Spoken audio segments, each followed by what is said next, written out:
Bonsoir à tous. Éclairage dans cette édition sur l'Arménie, secouée par un conflit qui s'est joué à ses portes dans la région du Haut-Karabakh, une enclave peuplée majoritairement d'Arméniens, mais se trouvant en Azerbaïdjan. On va en parler avec notre invité, Monseigneur Joseph Kélékian, curé et vicaire général de l'éparchie Sainte-Croix des Arméniens catholiques.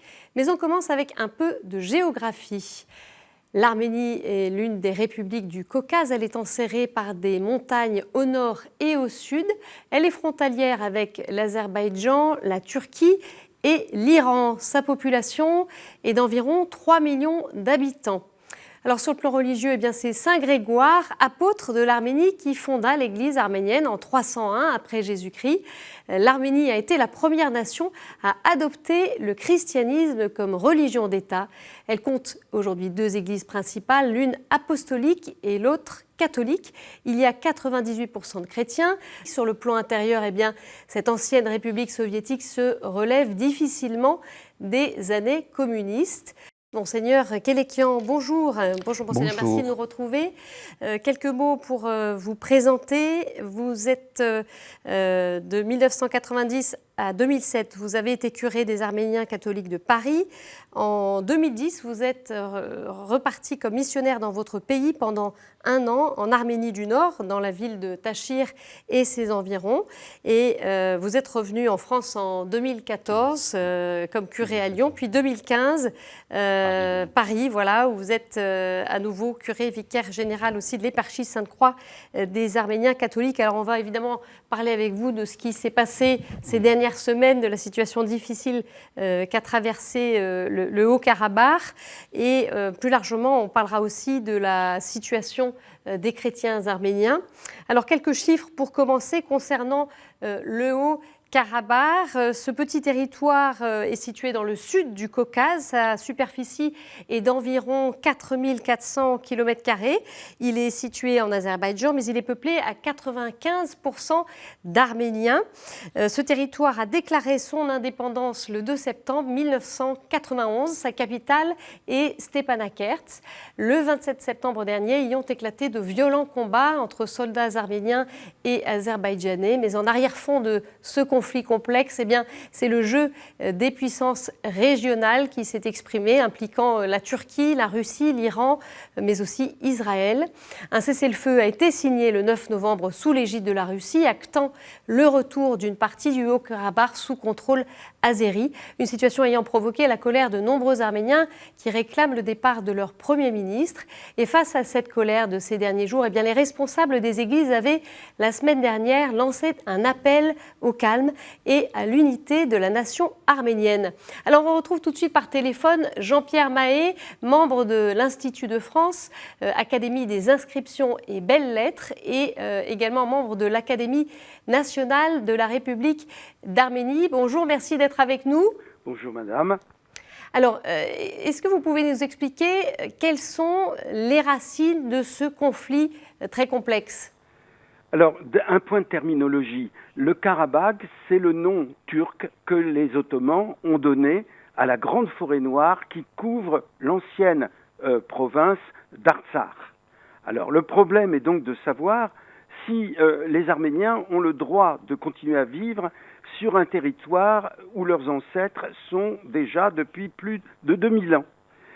En effet, l'Artsakh a toujours fait partie du royaume d'Arménie. Quand ce royaume a été supprimé, les Arméniens ont composé avec les Perses, avec les Arabes, avec les Ottomans, avec les Russes, mais ils ont toujours gardé leur autonomie.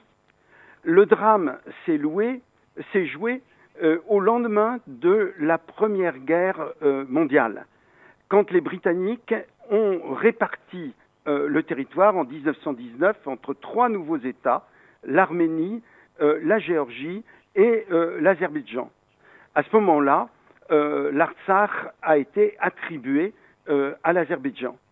Et par la suite, l'URSS a poursuivi dans la même direction, parce que Lénine avait conclu un accord avec Mustafa Kemal.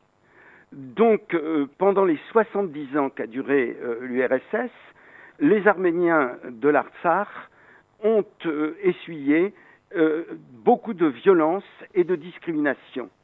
Ce qui a mis le feu aux poudres, c'est le moment où les Azéris ont commencé à rayer des monuments aux morts les noms des combattants arméniens, parce qu'ils ne voulaient plus qu'il y ait la moindre trace de la présence arménienne sur le territoire. C'était en 1988, et il y a eu une révolte, et puis l'URSS a disparu, et les Arméniens, finalement, après un affrontement avec les Azerbaïdjanais, sont restés maîtres de la situation. Alors la raison pour laquelle ils ont tenu en 1993, c'est parce que les Turcs ne sont pas intervenus. Mais 30 ans plus tard, la situation s'est renversée parce que Erdogan a tourné définitivement la page de la laïcité kémaliste, concentrée sur l'Asie mineure, sur l'Anatolie, pour se lancer dans un islamisme de conquête. Alors, il agit dans deux directions. D'un côté, dans l'ancien espace ottoman, en Libye, en Syrie, dans la mer Égée, mais aussi il s'efforce de réaliser le rêve pantouranien, c'est-à-dire de réunir tous les turcophones depuis l'Anatolie jusqu'à la Chine, et cela au nom de l'islam.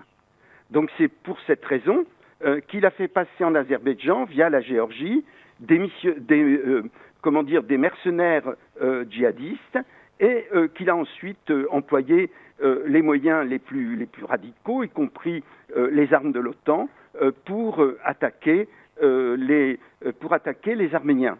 Que vous en dites, vous, les chrétiens avec qui vous avez pu être en contact, voilà, sur comment ils ont vécu un peu ces événements? Je voudrais d'abord exprimer mon opinion avant de dire ce qu'ils ont pu faire. Alors, mon opinion, c'est parce que dans le monde entier, tous les Arméniens sont consternés en disant que c'est une défaite, nous avons perdu.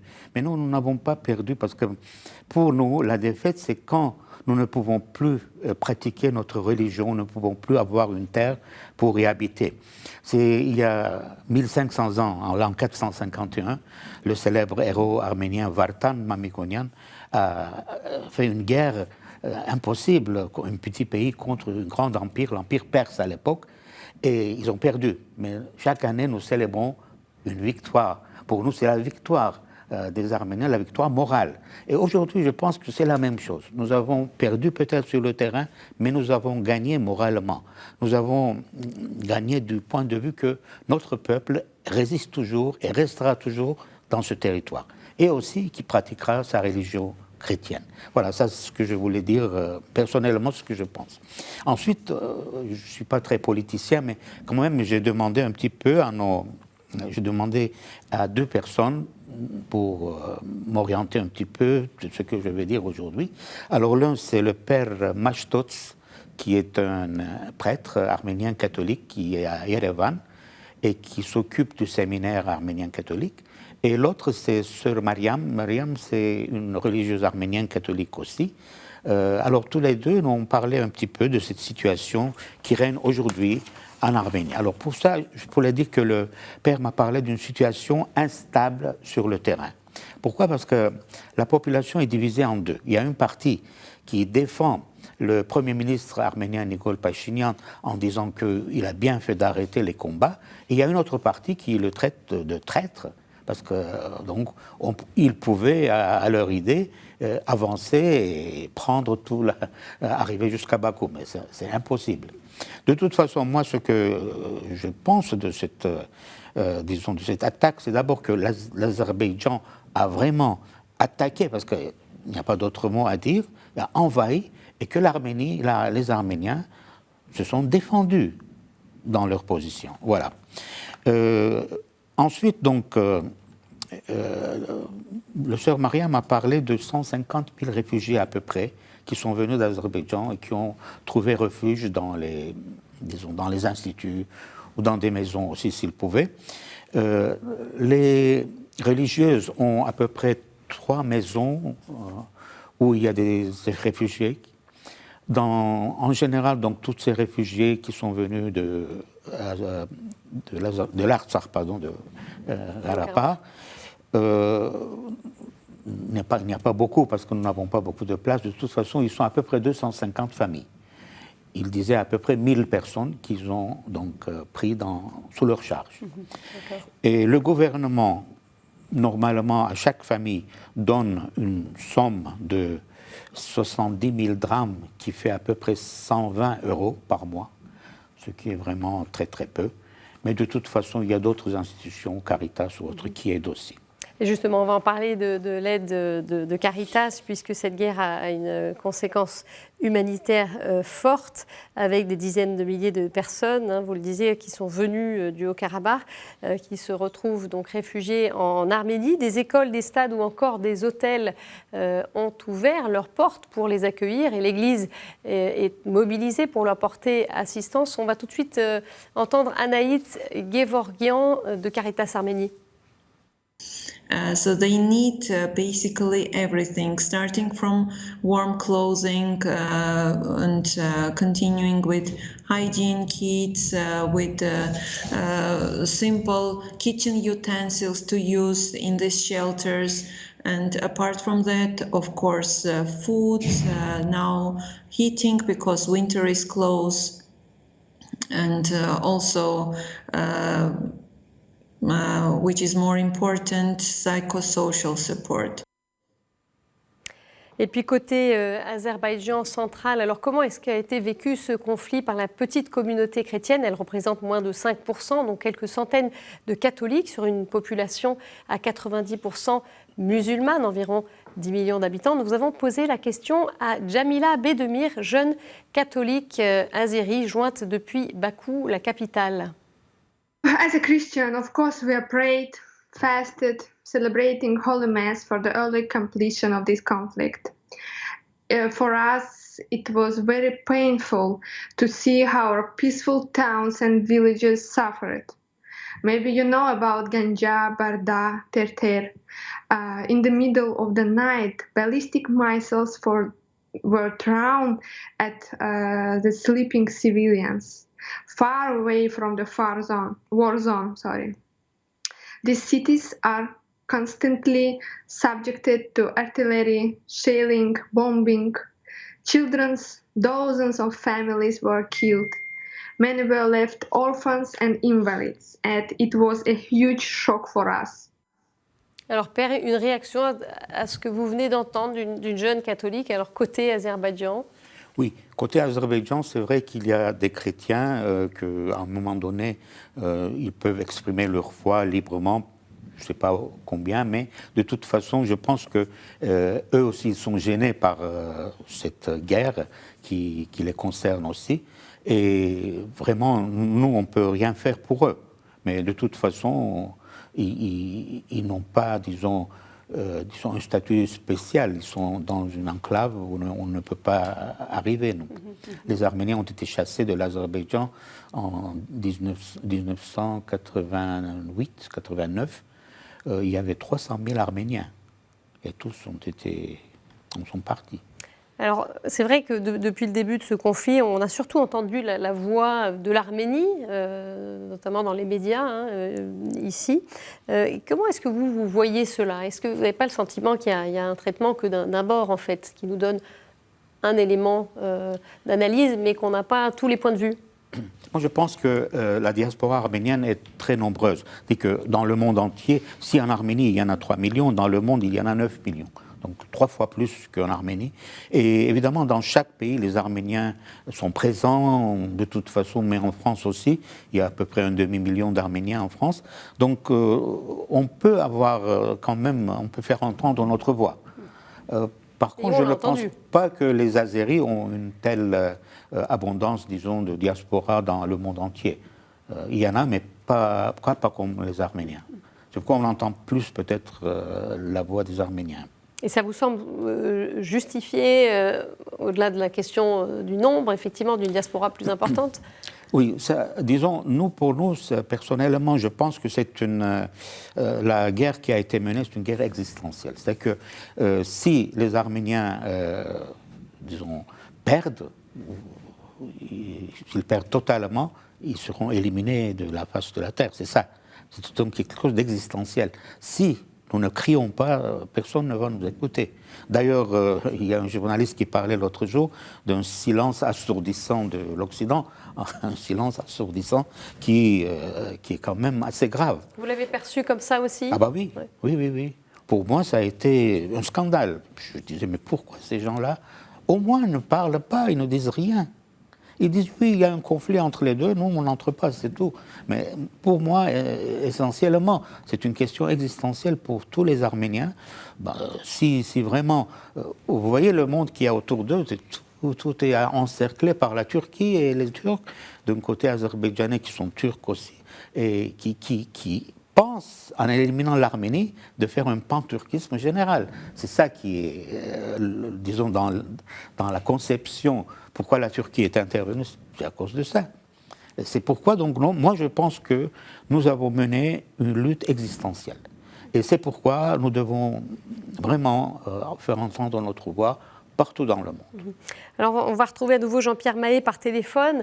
Il y a la crainte de la part des chrétiens arméniens que le patrimoine culturel, les églises, les monastères très anciens soient détruits. Quelle est la menace aujourd'hui? Eh bien, écoutez, il y a un précédent fâcheux. C'est celui du Nakhitchevan. Parce que vous savez que le Nakhitchevan a même fait partie à un certain moment de la nouvelle République d'Arménie, puis il a été repris par les Turcs et rattaché à l'Azerbaïdjan.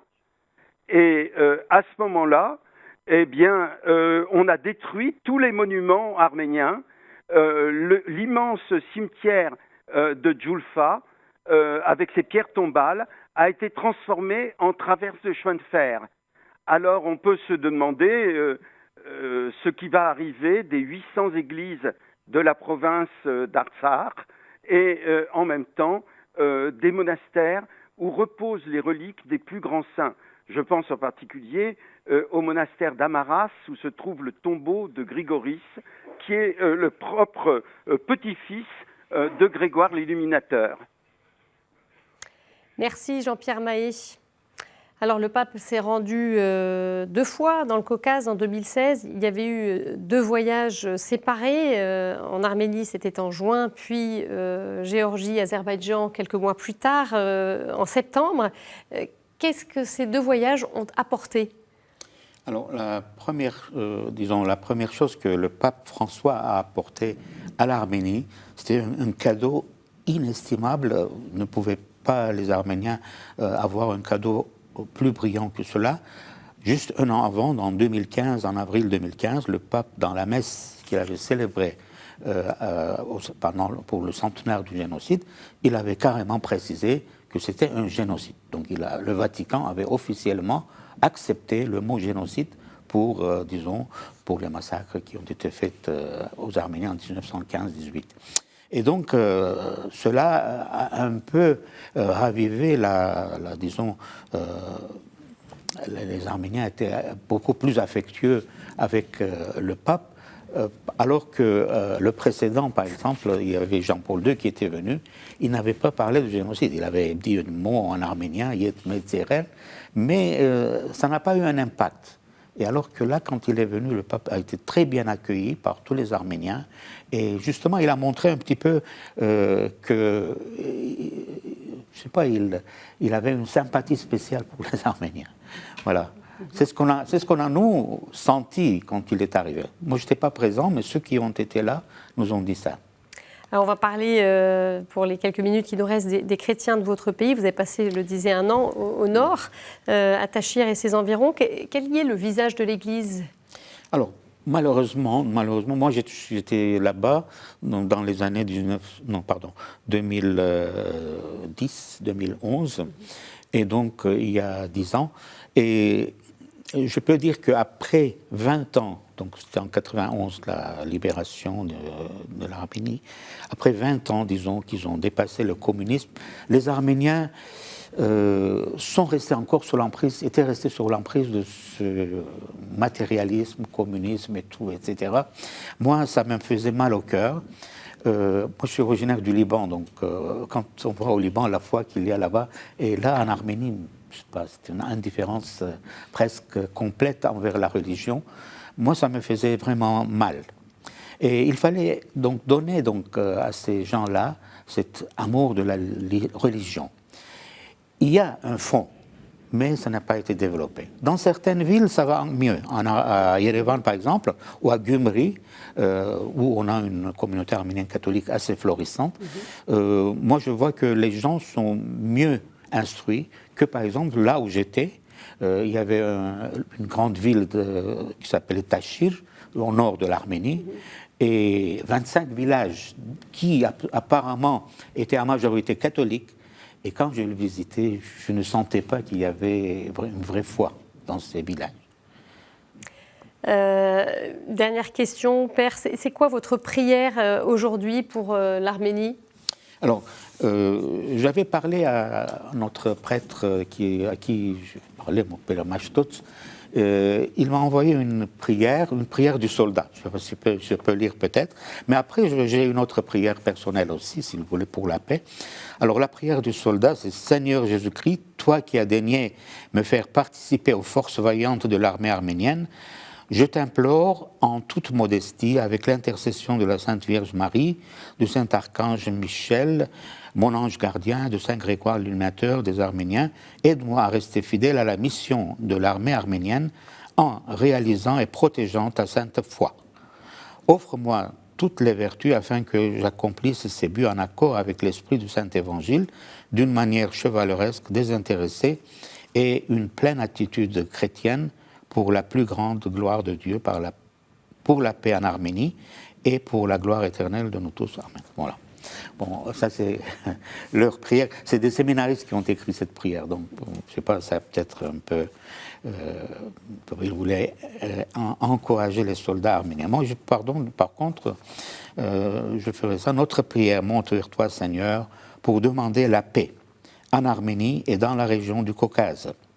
Cette paix nous aidera à apprendre à vivre fraternellement avec nos voisins, à reconstruire nos églises et nos monastères pour pouvoir prier dignement dans tes sanctuaires à la gloire éternelle de ta Sainte Trinité, Père, Fils et Saint-Esprit. Amen.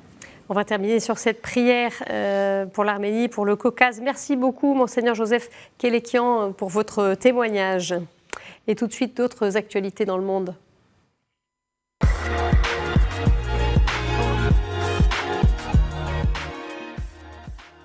Et on revient sur le conflit qui se poursuit en Éthiopie depuis 2 semaines dans la région du Tigré, au nord du pays. Des affrontements entre l'armée et les milices du Front de libération des peuples du Tigré ont contraint au moins 27 000 civils à évacuer la zone pour chercher refuge au Soudan. À ceci s'ajoutent plus de 100 000 déplacés et 96 000 réfugiés érythréens qui vivent dans 4 camps au Tigré. Alors il est difficile de connaître le déroulement précis des combats et le nombre de victimes car la province est toujours coupée du monde, une situation qui inquiète particulièrement le service jésuite des réfugiés en Afrique de l'Est, qui n'est plus en mesure d'assurer sa mission. On écoute son directeur régional, André Atsou.